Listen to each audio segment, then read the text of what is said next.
लो भैया 100 रुपये। अरे ये क्या मेम साहब, हमारी तो 150 रुपए की बात हुई थी ना। और आपका इतना भारी शरीर है, बहुत मुश्किल से रिक्शा यहाँ खींच के लेके 100 रुपये मैं तुझे ना अपना मजाक उड़ाने के लिए दे रही हूँ, समझा?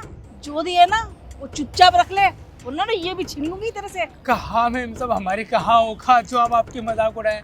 मैं तो बस अपने हक के पैसे मांग रहा हूँ जो बनते हैं। जुबान लड़ा रहा है तू मेरी माँ से? हाँ, तुझे कहाँ से मेरी माँ मोटी लगती है? बेचारी इतनी स्लिम ड्रिम है, एक तो कुछ खाती नहीं है, एक तुम जैसे रिक्शे वाले उसको नजर और लगा रहे हो, और तू खा खा के ना सांड हो चुका है।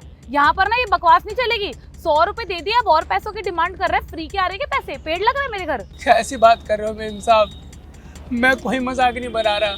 मैं तो बस वही पैसे मांग रहा हूँ जो मेरे पैसे बनते हैं, और आप फालतू में मेरे को मार रहे हैं। मैं गरीब आदमी बड़ी मुश्किल से पैसे कमाता हूँ रिक्शा चला करके। अगर ऐसे ही आप लोग मेरे पैसे मारेंगे तो मेरा घर चलाना मुश्किल हो जाएगा। आप समझिए मेरी बात को।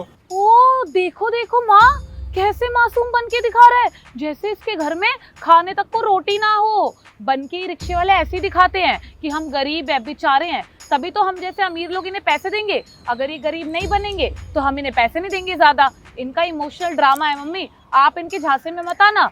खा खा के देखो सांड हो रखा है, और बोल रहा है कि पैसे नहीं है और गरीब हूँ मैं। मेरे को मत सिखाइए, समझ गया? मैं रोज ऐसे रिक्शे वालों के पल्ले पड़ती हूँ, और मैं उन्हें सबक भी सिखा के आती हूँ बढ़िया वाला। हाँ बेटा सही कह रही है तू, कोई जरूरत नहीं इसको पैसे से देने की। और अगर दोबारा तूने पैसों के लिए कहा ना और दे दो, तो जो तेरे को दिए ना वो भी छीन लूंगी तेरे से मैं, समझा? चल बेटा, 300 का तो रोज का काम है, आजा। कोई बात नहीं मेम साहब, चाहिए, पर याद रखना आपने गरीब के हक के पैसे मारे हैं, आपके साथ भी भला नहीं होगा। याद रखना इस बात को। कैसे कैसे लोग मिल जाते हैं बताओ।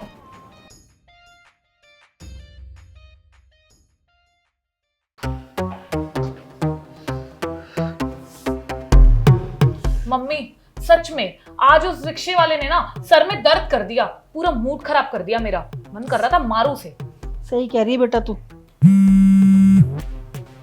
मम्मी 1 मिनट, कॉल आ रहा है। हेलो। लेकिन सर कैसे और क्यों? बट सर इसमें मेरी तो कोई फॉल्ट ही नहीं है। सर आप मेरी बात तो सुनिए। ओके। क्या हुआ बेटा? मम्मी वो मुझे ऑफिस वालों ने मैनेजर की पोस्ट से हटा दिया, और तो और मेरी कोई गलती भी नहीं थी जिसकी वजह से उन्होंने ये डिसीजन लिया। मुझे समझ में नहीं आ रहा है कि उन्होंने ऐसा क्यों करा। अब मैं क्या करूंगी? मैंने बहुत साल मेहनत करी थी, और मम्मी हमारा तो घर का खर्चा चलाना ही मुश्किल हो जाएगा, क्योंकि इसी जॉब की सैलरी से तो मैं अपना घर खर्च चलाती हूँ। पर बेटा ये ऐसे कैसे हो गया? हम तो किसी के साथ गलत भी नहीं करते, हम जैसों का साथ ही क्यों गलत होता है बेटा ये हमेशा? हाँ माँ, आप बिल्कुल सही कह रहे हो, हमने तो किसी के साथ गलत भी नहीं करा। कोई बात नहीं मेम साहब, चाहिए, पर याद रखना आपने गरीब के हक के पैसे मारे हैं, आपके साथ भी भला नहीं होगा। याद रखना इस बात को। माँ किया है हमने एक के साथ गलत, हमने उस रिक्शे वाले के साथ गलत करा है।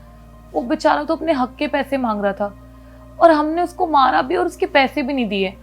ये तो गलत है ना, हमने किसी के हक के पैसे मारे हैं, हमने उसके साथ गलत करा। तो आज आप देख रहे हो मेरी नौकरी पे बात आ गई।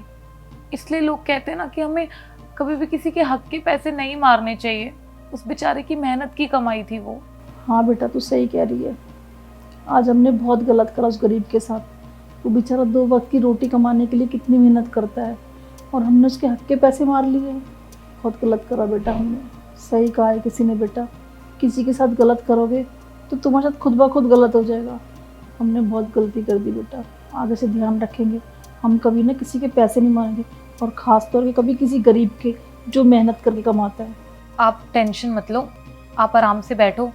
मैं ना ऑफिस जा रही हूँ, एक बार मैं सर से बात कर कर आती हूँ, क्या पता कोई सॉल्यूशन हो।